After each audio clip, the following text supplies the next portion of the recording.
Hello दोस्तों, आज के क्लास में हम लोग यूपी डीएलएड प्रथम सेमेस्टर के कंप्यूटर सब्जेक्ट के राजन सीरीज का लघुत्तरी प्रश्न को पढ़ेंगे। ये राजन सीरीज के कंप्यूटर सब्जेक्ट के राजन सीरीज का अंतिम क्लास है। आज हम लोग कंप्यूटर सब्जेक्ट को ख़त्म कर लेंगे। अगर इसके पहले 7 क्लास को हम लोगों ने पढ़ा था, अगर आप लोगों ने नहीं देखा है तो डिस्क्रिप्शन में लिंक है, उस पर क्लिक करके आप देख सकते हैं। तो आइए आज का क्लास शुरू करते हैं।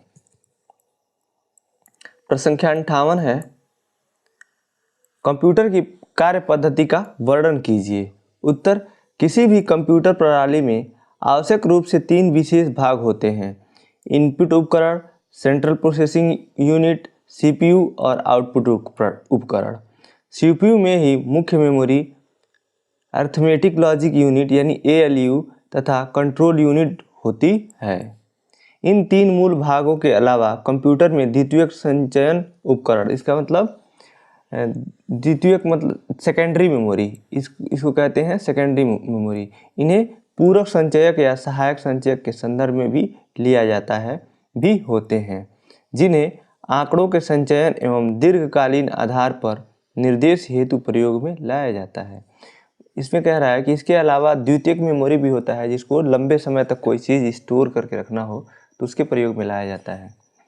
अगला प्रश्न है, प्रश्न संख्या 59, सेंट्रल प्रोसेसिंग यूनिट क्या है? उत्तर, सेंट्रल प्रोसेसिंग यूनिट कंप्यूटर के दिमाग की भांति काम करता है। यह control unit, arithmetic logic unit तथा प्राथमिक स्मृति प्राइमरी मेमोरी का मेल है। सीपीयू को, इसको सीपीयू भी कहते हैं, सीपीयू को कंप्यूटर का दिमाग भी कहते हैं। प्रश्न संख्या 60 है, डेस्कटॉप के विभिन्न अवयव क्या हैं? उत्तर, विंडोज एक्सपी पर सफलतापूर्वक लॉग ऑन करने के बाद कंप्यूटर स्क्रीन एक डायलॉग बॉक्स प्रदर्शित होता है। विंडोज एक्सपी का महत्वपूर्ण पक्ष इसके लचीले गुण हैं, जिसके कारण उपयोग करने वाला व्यक्ति डेस्कटॉप की सेटिंग अपनी व्यक्तिगत आवश्यकताओं के अनुसार कर सकता है। डेस्कटॉप के अवयव निम्नलिखित हैं। देखिए क्या दिया है अवयव में इसके: my computer, my documents, recycle bin, my network places, Internet Explorer, task bar, star menu, file and folders, shortcuts. जो इतने होते हैं वो डेस्कटॉप पे, यानी जो कंप्यूटर का जब मॉनिटर है इस पे प्रदर्शित होते हैं। इधर देखिए बाएं तरफ यहाँ पे इसके ये एप्लीकेशन सॉफ्टवेयर्स होते हैं, और ये जो नीचे होता है एक पट्टी होती है पतली सी, इसको टास्क बार कहते हैं। इसमें फाइल एंड इसमें स्टार्ट मेनू होता है, और शॉर्टकट्स जो होते हैं वो टास्क बार में उपस्थित होते हैं। तो यही है डेस्कटॉप के अवयव। प्रश्न संख्या 61 है, रिसाइकिल बिन की विशेषताओं का वर्णन कीजिए। उत्तर, रिसाइकिल बिन की विशेषताएं: पहला है, रिसाइकिल बिन को खोलकर इसके कंटेंट्स को देखने हेतु डेस्कटॉप पर प्रदर्शित हो रहे रिसाइकिल बिन के आइकन पर डबल क्लिक करें। दूसरा है, रिसाइकिल बिन में डाली गई फाइल फोल्डर्स जब तक वहां स्टोर रहते हैं तब तक उन्हें रिमूव नहीं करते, या जब तक कि वो हार्ड डिस्क पर उपलब्ध स्पेस का निर्धारित प्रतिशत स्पेस नहीं ले लेता तब तक वो मतलब डिलीट नहीं होता है। रिसाइकिल बिन का मतलब होता है कि जब भी कुछ भी आप डिलीट करते हैं वो रिसाइकिल बिन में चला जाता है, और वो एक निश्चित समय तक वहाँ रहता है। उसके बाद वो ऑटोमेटिक वहाँ से सेटिंग रहता है, सेटिंग में जितना दिन सेव रहेगा उसमें सेटिंग उतना दिन तक रहेगा, उसके बाद वो ऑटोमेटिक डिलीट हो जाता है। तीसरा है, जब किसी आइटम को डिलीट बटन दबाकर डिलीट किया जाता है तब विंडोज़ उसे रिसाइकिल बिन में डाल देता है। यही हमने बताया है ऊपर। चौथा है, रिसाइकिल बिन पर उपस्थित समस्त आइटमों या चुनिंदा आइटमों को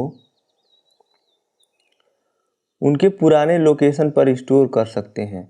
यानी जो रिसाइकिल बिन में पड़ा हुआ कोई भी फोल्डर है, आप डिलीट कर दिए, रिसाइकिल बिन में चला जाता है, आपको फिर पुनः उसको प्राप्त करना चाहें तो उस पर रीस्टोर पे क्लिक करके अब जहाँ था उसका लोकेशन वहीं पे वो फिर से प्राप्त किया जा सकता है उसको। पांचवा है, रिसाइकिल बिन को सभी या चुनिंदा आइटमों से खाली कर सकते हैं। ऐसा करने से वह आइटम अस्थायी तौर पर डिलीट हो जाता है। इसमें कह रहा है कि अगर कोई भी फोल्डर आप डिलीट करते हैं रिसाइकिल बिन में जाता है और वहाँ से भी एक बार आप जाके डिलीट कर देते हैं तो परमानेंटली डिलीट हो जाता है, उसको अब वापस नहीं लाया जा सकता। अगला प्रश्न है प्रश्न संख्या 62, इंटरनेट का कार्य प्रणाली को समझाइए। यह प्रश्न 2019 में पूछा हुआ था। उत्तर है इंटरनेट की कार्य प्रणाली संपूर्ण संसार में फैला हुआ ऐसा नेटवर्क इंटरनेट है जिस पर किसी का भी स्वामित्व नहीं है। इंटरनेट नियंत्रण ने विश्व भर में इंटरनेट कनेक्शन प्रदान करने के लिए प्रत्येक देश में कुछ इंटरनेट सेवा प्रदाता, इंटरनेट सर्विस प्रोवाइडर, जिन्हें आम बोलचाल में आईएसपी कहते हैं, नियुक्त किए हुए हैं। भारत का प्रमुख आईएसपी विदेश संचार निगम लिमिटेड बीएसएनएल है। बीएसएनएल विभिन्न टेलीफोन विभागों तथा उन्हें प्राइवेट कंपनीज को कनेक्शन प्रदान करता है, जो कि इंटरनेट प्रयोगकर्ता को कनेक्शन उपलब्ध कराती है। प्रयोगकर्ता को इंटरनेट का कनेक्शन लेने हेतु दो प्रकार के कनेक्शन उपलब्ध होते हैं। पहला है डायल अप तथा दूसरा है लीज लाइन। यानी पहला डायल अप होता है और दूसरा जो तरीका होता है वो है लीज लाइन। प्रयोगकर्ता को डायल अप कनेक्शन के अंतर्गत अपने कंप्यूटर से अपने आईएसपी द्वारा दिया गया एक विशेष टेलीफोन नंबर डायल करना होता है। जब यह फ़ोन दिए गए नंबर पर मिल जाता है तो प्रयोगकर्ता तथा आईएसपी के कंप्यूटर परस्पर जुड़ जाते हैं। इसी में आगे दिया है जुड़ जाते हैं और प्रयोगकर्ता का कंप्यूटर परोक्ष रूप से इंटरनेट से जुड़ जाता है। अब प्रयोगकर्ता इंटरनेट के किसी भी कंप्यूटर का पता लिखकर उसे जुड़ सकता है, डेटा का लेन देन कर सकता है। प्रश्न संख्या 63 है प्रिंटर के प्रकारों का वर्णन कीजिए। उत्तर प्रिंटर मुख्यतः 5 प्रकार के होते हैं। पहला है लाइन प्रिंटर, दूसरा है कैरेक्टर प्रिंटर, तीसरा है पेज प्रिंटर और चौथा है डॉटेड प्रिंटर और अंतिम जो है 5वां मैट्रिक्स प्रिंटर। ये प्रिंटर के प्रकार पूछा है। प्रिंटर 5 प्रकार के होते हैं जो कि निम्न हैं, जो हम लोगों ने पढ़ा। अगला प्रश्न है प्रश्न संख्या 64, विभिन्न इंटरनेट एक्सप्लोरर ब्राउज़र के मुख्य भागों के क्या कार्य हैं, लिखिए। उत्तर इंटरनेट एक्सप्लोरर के मुख्य भागों के कार्य। पहला है स्टैंडर्ड टूल बार द्वारा आप वेबसाइट के एक एक पेज अथवा लिंक को सामने ला सकते हैं, पेजों को डिस्प्ले होने से रोक सकते हैं, मनचाही वेबसाइटों को सर्च कर सकते हो। दूसरा है वेब पेज का प्रिंट प्राप्त कर सकते हैं। तीसरा है होम पेज को निर्धारित कर सकते हैं। चौथा है ब्राउजिंग हिस्ट्री कस्टमाइज कर सकते हैं। ब्राउजिंग हिस्ट्री का मतलब जो भी आप सर्च किए हैं उसको अपने तरीके से सेट कर सकते हैं, आप डिलीट कर सकते हैं। उसमें से कोई एक हिस्ट्री डिलीट करना है वो भी डिलीट कर सकते हैं, पूरा भी डिलीट कर सकते हैं, आप छोड़ भी सकते हैं। ये सब चीज़ें होती हैं इंटरनेट एक्सप्लोरर ब्राउज़र में। और 5वां है ईमेल सुविधा को निःशुल्क प्रयोग कर सकते हैं। ये तो हर जगह है, इंटरनेट एक्सप्लोरर या जीमेल कहीं भी आप यूज करेंगे तो ईमेल तो मुफ्त ही होता है। प्रश्न संख्या 65 है फेसबुक की सोशल नेटवर्किंग के क्षेत्र में क्या भूमिका है। उत्तर फेसबुक एक सोशल नेटवर्किंग साइट होती है जिसमें इंटरनेट के जरिए मित्र बनाने का संदेश भेजने का कार्य किया जाता है। व्यक्ति द्वारा अपने मोबाइल फ़ोन पर इसे डाउनलोड कर अपना अकाउंट बड़ी सरलता से बनाया जा सकता है तथा उस अकाउंट की मदद से किसी सूचना या संदेश को जन सामान्य तक अपने फेसबुक पेज पर अपलोड करके भेजा जा सकता है। प्रश्न संख्या 66 है सोशल नेटवर्किंग क्या है। उत्तर सोशल नेटवर्किंग के क्षेत्र में प्रायः वह सभी क्षेत्र सम्मिलित होते हैं जो एक साधारण व्यक्ति का सामाजिक परिवेश होता है।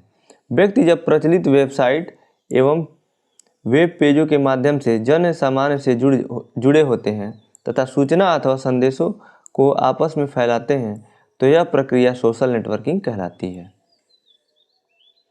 अगला प्रश्न है प्रश्न संख्या 67, फ्लॉपी डिस्क से आप क्या समझते हैं। उत्तर फ्लॉपी डिस्क यह ग्रामोफोन रिकॉर्ड की तरह प्लास्टिक की बनी गोल प्लेट होती है। यह बहुत लचीली प्लास्टिक की बनी होती है। लचीली प्लास्टिक फ्लेक्सिबल प्लास्टिक से बनी होने के कारण इसका नाम फ्लॉपी पड़ा। फ्लॉपी पर मैग्नेटिक ऑक्साइड की परत चढ़ी होती है। इसी मैग्नेटिक ऑक्साइड की परत के कारण इस प्लास्टिक पर आंकड़े संग्रहित किए जा सकते हैं। यह प्लेट मोटे प्लास्टिक के खोल में बंद रहती है ताकि प्लेट की कोई नुकसान न पहुंच सके। फ्लॉपी सूचनाओं संग्रहण, अध्ययन तथा स्थानांतरण का कार्य करती है। अगला प्रश्न है प्रश्न संख्या 68।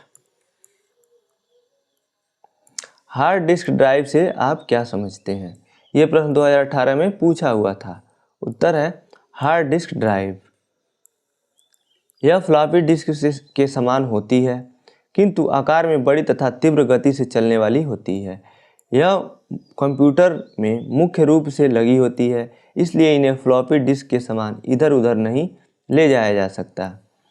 हार्ड डिस्क में फ्लॉपी डिस्क जैसी धातु की बनी कई डिस्कें एक के ऊपर एक समानांतर रूप से एक साथ लगा दी जाती हैं, जिससे यह हार्ड डिस्क का रूप ग्रहण कर लेती है, जिसमें ऊपर या नीचे की सतह को छोड़कर प्रत्येक सतह पर डाटा लिखा जाता है। डिस्क अपनी सतह पर लगाकर घूम सकती है, अपनी सतह पर लगातार घूम सकती है। यह है हार्ड डिस्क ड्राइव। प्रश्न संख्या 69 है, ईमेल को समझाइए। ये प्रश्न एक बार और आ चुका है, दोबारा आ रहा है। उत्तर ईमेल। जिस तरह डाक द्वारा एक पत्र को एक स्थान से दूसरे स्थान को प्रेषित किया जाता है, उसी प्रकार कंप्यूटर द्वारा पत्र एक स्थान से दूसरे स्थान पर भेजे जाते हैं। इसे ईमेल कहा जाता है। ईमेल द्वारा एक संदेश को संप्रेषण के अन्य साधनों की अपेक्षा अधिक तेजी से एक स्थान से दूसरे स्थान पर संप्रेषित किया जा सकता है। पिछले प्रश्न में ईमेल के प्रकार आया था, लेकिन बताया था ईमेल को ही, वो प्रकार को लास्ट में थोड़ा सा बताया था, वो भी स्पष्ट नहीं बताया था।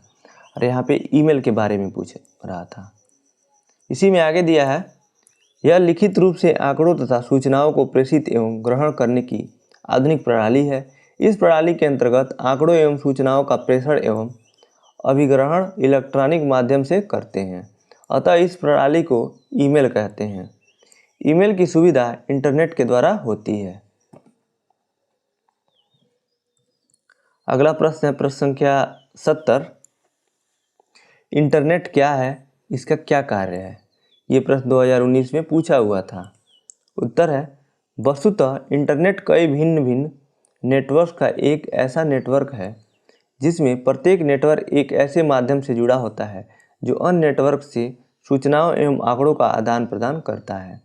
ये माध्यम इंटरनेट सेवा प्रदाता के स्वामित्व में होता है। प्रमुख इंटरनेट सेवा प्रदाता GTI, MCI, स्प्रिंट, यूजनेट और अमेरिका ऑनलाइन का ANS इंटरनेट की शब्दावली में इन माध्यमों को बैकबोन या रीढ़ की हड्डी कहा जाता है।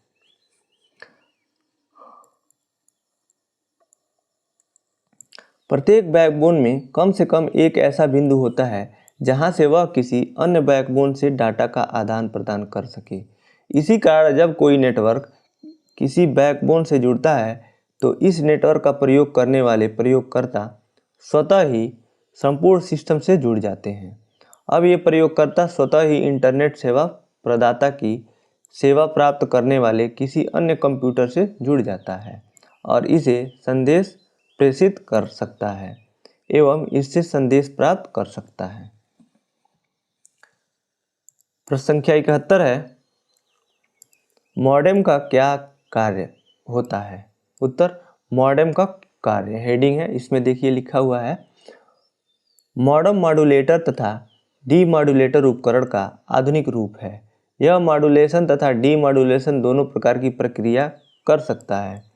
मॉडल का प्रमुख कार्य सिग्नलों का प्रारूप परिवर्तन है। इसके अलावा उच्च तकनीक के मॉडेम आंकड़ों के संचार में सिग्नलों की शुद्धता संबंधी परीक्षण करते हैं तथा एक से अधिक आंकड़ों के संचरण की दर को भी नियंत्रित कर सकते हैं। कुछ उच्च स्तरीय मॉडेम में माइक्रो प्रोसेसर भी लगाया जाता है, जिसका उपयोग विषय परिस्थितियों में कार्य करने में किया जाता है। इस तरह के मॉडेम को स्मार्ट मॉडेम कहते हैं। अगला प्रश्न है प्रश्न संख्या 72। MS वर्ड का सामान्य परिचय दीजिए। उत्तर, MS वर्ड का सामान्य परिचय। माइक्रोसॉफ्ट वर्ड, MS वर्ड को ही माइक्रोसॉफ्ट वर्ड कहते हैं, इसका फुल फॉर्म होता है। माइक्रोसॉफ्ट वर्ड एक वर्ड प्रोसेसिंग एप्लीकेशन सॉफ्टवेयर है। यह प्रोग्राम आपके अवयवों जैसे पत्र, रिज्यूम, रिपोर्ट आदि का निर्माण करने तथा उन पर कार्य करने की सहायता प्रदान करता है। इसमें दिए गए फीचर की सहायता से आप अपने अभिलेख को संपादित कर उसे और उपयोगी बना सकते हैं। प्रश्न संख्या 73 है, MS पावर पॉइंट का परिचय दीजिए। इसे किस प्रकार चालू किया जा सकता है, समझाइए। अथवा MS पावर पॉइंट क्या है। ये MS पावर पॉइंट क्या है, ये प्रश्न 2022 में पूछा हुआ था। तो इसका उत्तर देखते हैं। Microsoft power point graphic presentation application software है। इसकी सहायता से इलेक्ट्रॉनिक प्रेजेंटेशन तैयार कर प्रोजेक्शन डिवाइस की कंप्यूटर से जोड़कर स्लाइड शो की तरह भी प्रस्तुत कर सकते हैं। पावर पॉइंट चालू करना है, स्टार्ट पावर पॉइंट। इसके देखिए जो स्टेप्स दिए हैं। पावर पॉइंट निम्नलिखित चरणानुसार शुरू कर सकते हैं। सबसे पहले आप स्टार पे क्लिक करेंगे, स्टार बटन पर क्लिक करें, फिर ऑल प्रोग्राम पर क्लिक करें, उसके बाद माइक्रोसॉफ्ट ऑफिस पर क्लिक करें, और चौथा जब माइक्रोसॉफ्ट ऑफिस आ जाएगा उसके बाद बहुत सारे ऑप्शन आएंगे, उसमें हम माइक्रोसॉफ्ट पावर पॉइंट पर क्लिक करेंगे तो माइक्रोसॉफ्ट पावर पॉइंट ओपन हो जाएगा, चालू हो जाएगा। अगला प्रश्न है प्रश्न संख्या 74। साइबर सुरक्षा एवं साइबर अपराध दोनों को समझाइए। उत्तर, साइबर सुरक्षा से आशय है कि ऐसी व्यवस्था जिसमें इंटरनेट संचालन प्रक्रिया कंप्यूटर द्वारा को सुरक्षित किया जाता है। वर्तमान में साइबर सुरक्षा की ओर सरकार ने अपना कड़ा दृष्टिकोण अपनाया है।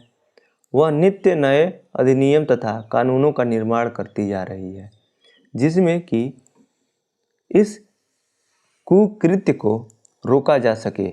साइबर सुरक्षा को और विस्तारित रूप में समझने के लिए इसकी जड़ साइबर अपराध को समझना अत्यंत आवश्यक है।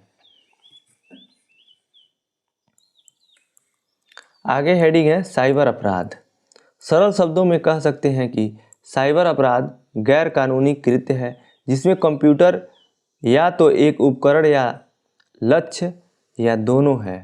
साइबर अपराध पारंपरिक प्रकृति के होते हैं, जैसे चोरी, धोखाधड़ी, जालसाजी, मानहानि और शरारत, जो भारतीय दंड संहिता के अधीन है।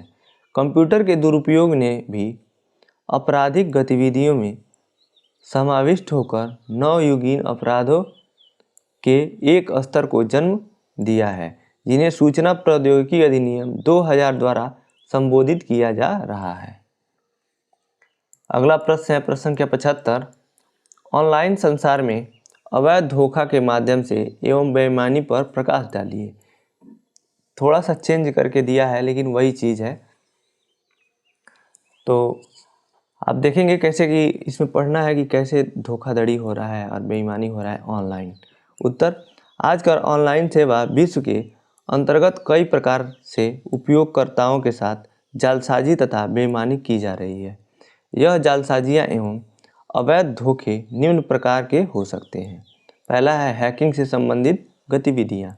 हैकिंग में होता है कि आपका कंट्रोल, आपके मोबाइल फ़ोन का, आपके कंप्यूटर का, आपके किसी अकाउंट्स का कंट्रोल ले लिया जाता है, मतलब आपका नहीं रहता है, वो हैक हो जाता है। दूसरा है क्रैकिंग से संबंधित गतिविधियाँ, और तीसरा है लुभावने ऑफरों द्वारा जालसाजी करना। अगला प्रश्न है प्रश्न संख्या 76। एंटीवायरस क्या है, इन्हें खरीदते समय किन बातों पर ध्यान देना आवश्यक है। उत्तर,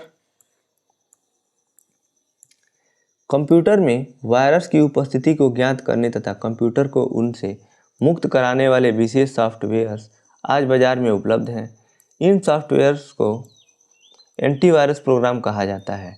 ये एंटीवायरस प्रोग्राम अन्य कंप्यूटर प्रोग्राम के समान ही होते हैं। प्रत्येक वायरस की अपनी एक अलग पहचान होती है। जिन वायरसों को पहले पकड़ा जा चुका है उनकी पहचान के तरीके इन एंटीवायरसों प्रोग्राम में रिकॉर्ड करते हैं। कंप्यूटर में वायरस की उपस्थिति की जानकारी होते ही एंटीवायरस प्रोग्राम न केवल उस वायरस को कंप्यूटर से हटा देते हैं बल्कि उनके कार्य क्षेत्रों के आधार पर क्षतिग्रस्त किए गए डेटा अथवा फाइल को भी कभी कभी पूर्ण रूप से तथा कभी कभी आंशिक रूप से सही कर सकते हैं। मतलब उसमें ऑटो करेक्शन का होता है, सिस्टम लगा होता है, और जो कोई नुकसान पहुंचाया है आपके कंप्यूटर में तो वो सही कर देता है एंटीवायरस, या तो उसको आने ही नहीं देगा, और जो पहले से एक्टिवेट रहेगा एंटीवायरस तो उसको क्षतिग्रस्त होने ही नहीं देगा। आगे दिया है, एंटीवायरस को खरीदते समय निम्नलिखित बातों का ध्यान रखना चाहिए। पहला है, एंटीवायरस प्रोग्राम को कंप्यूटर में स्थापित करना तथा प्रयोग करना सरल हो। दूसरा है, antivirus program start antivirus program होना चाहिए। और तीसरा है, इसमें TRS के समान कार्य करने की विशेषता का गुण हो। और चौथा है, इसका अपग्रेडेशन करना आसान हो। अगला प्रश्न है प्रश्न संख्या 77, इंटरनेट सेवाओं का वर्णन कीजिए अथवा इंटरनेट द्वारा प्रदान की जाने वाली सेवाओं का वर्णन कीजिए। इसको दूसरे तरीके से जो पूछा जा सकता है, इसको 2022 में पूछा हुआ था। और इसको एक और तरीके से पूछ सकते हैं, ऑनलाइन कम्युनिकेशन क्या होता है। ये प्रश्न 2018 में पूछा हुआ था। और इंटरनेट द्वारा प्रदान की जाने वाली सेवाओं का वर्णन कीजिए, ये प्रश्न 2022 में पूछा हुआ था। तो आइए इसका उत्तर पढ़ते हैं। इसमें उत्तर में दिया है, इंटरनेट सेवाएं। इंटरनेट सेवाएं निम्नलिखित है। पहला है ईमेल। ईमेल का पूरा नाम इलेक्ट्रॉनिक मेल है। मेल का अर्थ डाक अर्थात डाक का इलेक्ट्रॉनिक रूप में एक कंप्यूटर से दूसरे कंप्यूटर में स्थानांतरित होने को इलेक्ट्रॉनिक कहा जाता है। हॉटमेल, याहू, रेडिफ मेल आदि अनेक ऐसे इंटरनेट सर्वर हैं जो निःशुल्क ईमेल भेजने पाने तथा अकाउंट बनाने की सुविधा उपलब्ध कराते हैं। अगला जो हेडिंग है वो है ऑनलाइन कम्युनिकेशन। ये प्रश्न 2018 में पूछा हुआ था।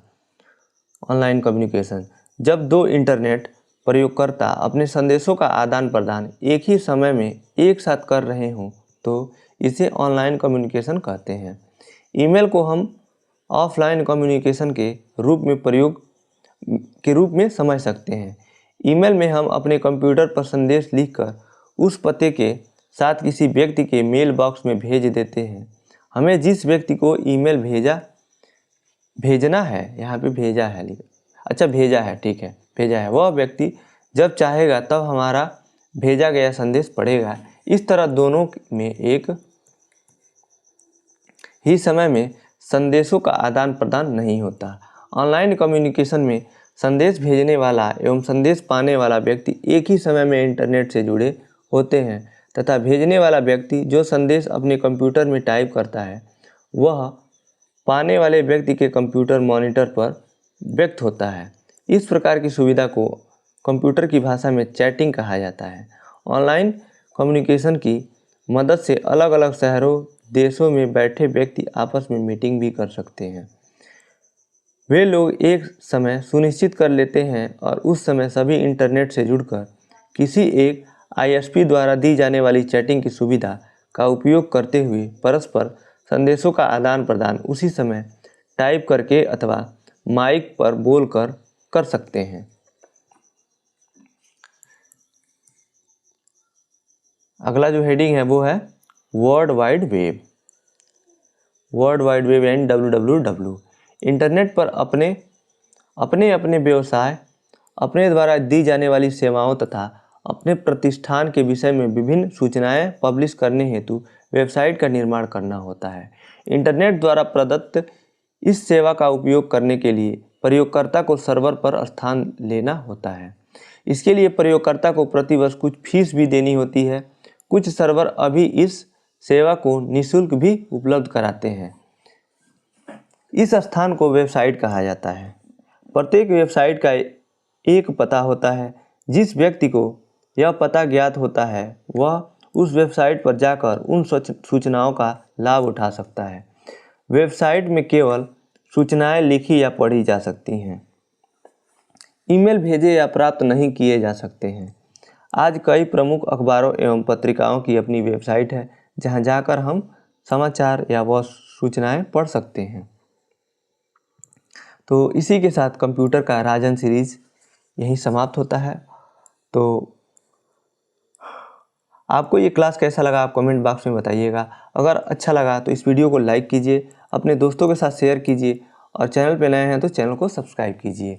अगर आपको अन्य भी सब्जेक्ट के फर्स्ट सेमेस्टर के अन्य किसी भी सब्जेक्ट के राजन सीरीज़ को देखना है तो डिस्क्रिप्शन में क्रमशः सबका प्लेलिस्ट का लिंक दिया हुआ है, उस पर क्लिक करके आप देख सकते हैं। आज का वीडियो देखने के लिए आपका बहुत बहुत धन्यवाद दोस्तों।